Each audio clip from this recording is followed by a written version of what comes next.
Hello friends, నా పేరు లక్ష్మణ్. ఇవాళ మనం పోలవరం ప్రాజెక్టు గురించి వివరాలు చూద్దాం. సో ఒకసారి గూగుల్ మ్యాప్స్ లో చూస్తే ఇక్కడ డార్క్ బ్లూ లైన్ లో కనపడుతుంది కదా, ఇది గోదావరి నది. అలానే ఇక్కడ ఇంకొక బ్లూ కలర్ లైన్ లో కనపడుతుంది కదా, ఇది కృష్ణా నది. సో ఈ గోదావరి నది ఇలా భద్రాచలం మీద గుండా వచ్చి పోలవరం, రాజమండ్రి మీద గుండా వెళ్లి సముద్రంలో కలుస్తుంది. సో ఇక్కడ నిర్మిస్తున్న పోలవరం బ్యారేజ్ అనేది ధవళేశ్వరం బ్యారేజ్ కి 50 కిలోమీటర్ల పైన ఉంటుంది. సో ఇక్కడ మనం జూమింగ్ చేసి చూస్తే ఇది పోలవరం ప్రాజెక్ట్ ని నిర్మిస్తున్న ప్రదేశం. సో ఇది గోదావరి నది ఇలా వెళ్తుంది. యాక్చువల్ గా ఈ ప్రదేశంలో బ్యారేజ్ నిర్మించాలని యాక్చువల్ గా 1941లో మొదటిసారిగా ప్రపోజ్ చేశారు.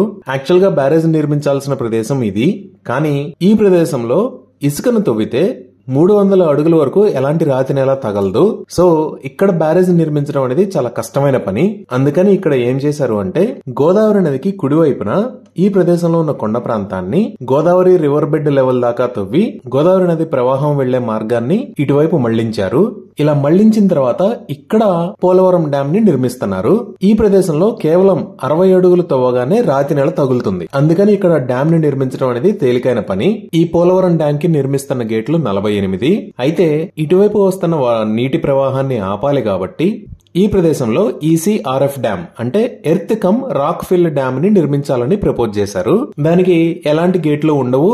ఈ ఈసీఆర్ఎఫ్ డ్యామ్ కి బేస్ పాయింట్ గా ఫౌండేషన్ కోసం నిర్మించేదాన్నే డయాఫ్రామ్ వాల్ అని అంటారు. ప్రస్తుతం మరమ్మతులు చేయాల్సిన అవసరం ఉన్న డయాఫ్రామ్ వాల్ అనేది ఈ ఈసీఆర్ఎఫ్ డ్యామ్ కి ఫౌండేషన్ వాల్ అన్నమాట.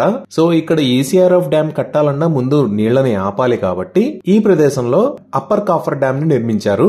అలానే ఇసుక ద్వారా నీరు వెనక్కి రాకుండా ఉండడానికి ఈ ప్రదేశంలో డౌన్ స్ట్రీమ్ కాఫర్ డ్యామ్ ని కూడా నిర్మించారు. ఈ 2 కాఫర్ డ్యామ్లు నిర్మించిన తర్వాత ఇక్కడ ఈసీఆర్ఎఫ్ డ్యామ్ ని నిర్మించాలి అనేది యాక్చువల్ ప్లాన్. ప్రస్తుతం దానికి సంబంధించిన పనులు జరగాల్సి ఉంది. ఒకసారి ఈసీఆర్ఎఫ్ డ్యామ్ అనేది కరెక్ట్ గా నిర్మించిన తర్వాత upper coffer dam, down stream coffer dam కూడా తీసేస్తారు.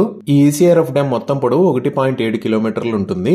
అలానే ఎత్తు 42 మీటర్లు ఉంటుంది. దీనిని అర్థం చేసుకోవడానికి ఒకసారి మనం డయాగ్రామ్ లో చూస్తే ఇది యాక్చువల్ డయాగ్రామ్. అంటే ఇక్కడ పోలవరం ఇరిగేషన్ ప్రాజెక్టు వస్తే దీంట్లో మొత్తం 194 టీఎంసీల వాటర్ ని నిల్వ చేయవచ్చు.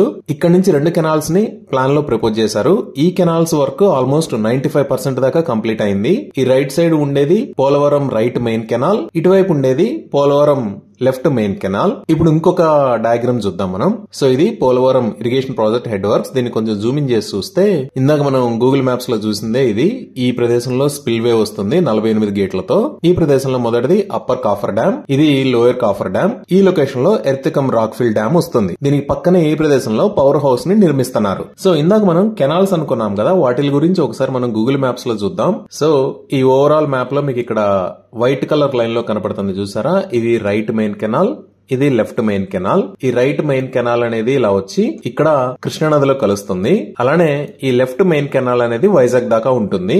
ఈ రైట్ మెయిన్ కెనాల్ మొత్తం పొడవు సుమారుగా 178 కిలోమీటర్లు. అలానే లెఫ్ట్ మెయిన్ కెనాల్ మొత్తం పొడవు సుమారుగా 181 కిలోమీటర్లు. ఈ 2 కెనాల్స్ వల్ల సుమారుగా 7 లక్షల ఎకరాల పంట భూములకి ఉపయోగం ఉంటుంది. ఈ కెనాల్స్ ద్వారా 80 టీఎంసీ వాటర్ ని కృష్ణానదిలోకి పంపిస్తారు. అలానే 23 టీఎంసీ వాటర్ ని విశాఖపట్నం అవసరాల కోసం ఉపయోగిస్తారు. ఈ ప్రాజెక్ట్ కి 2014లో నేషనల్ ప్రాజెక్ట్ స్టేటస్ ఇచ్చారు. ఈ ప్రాజెక్ట్ ని అప్పటిదాకా నవయుగ కంపెనీ చేపట్టింది. తర్వాత ఎంఈఎల్ కంపెనీకి ఈ ప్రాజెక్ట్ కి సంబంధించిన పనులను అప్పగించారు. ప్రస్తుతానికి కెనాల్స్ కి సంబంధించి 95% దాకా పని పూర్తి అయిపోయింది. ఒకసారి మనం ఇటువైపు చూస్తే ఇది రైట్ మెయిన్ కెనాల్. దీనిని ఒకసారి మనం జూమింగ్ చేసి చూస్తే మీరు కెనాల్ ని చూడొచ్చు ఇక్కడ. సో ఈ కెనాల్ అనేది ఇలా కంటిన్యూ అయ్యి విజయవాడ దగ్గర ఉన్న ఇబ్రహీంపట్నం దగ్గర కృష్ణానదిలో కలుస్తుంది. దీన్ని కూడా మనం జూమింగ్ చేసి చూస్తే ఇక్కడ కూడా కెనాల్ పనులు ఆల్మోస్ట్ 95% దాకా కంప్లీట్ అయ్యాయి. అలానే లెఫ్ట్ మెయిన్ కెనాల్ ని చూస్తే ఇక్కడ మీరు చూడొచ్చు కెనాల్ కి సంబంధించిన పనులు ఇవి ఇలా కంటిన్యూ అయ్యి వైజాగ్ కి దగ్గర దాకా కూడా కంప్లీట్ అయ్యాయి.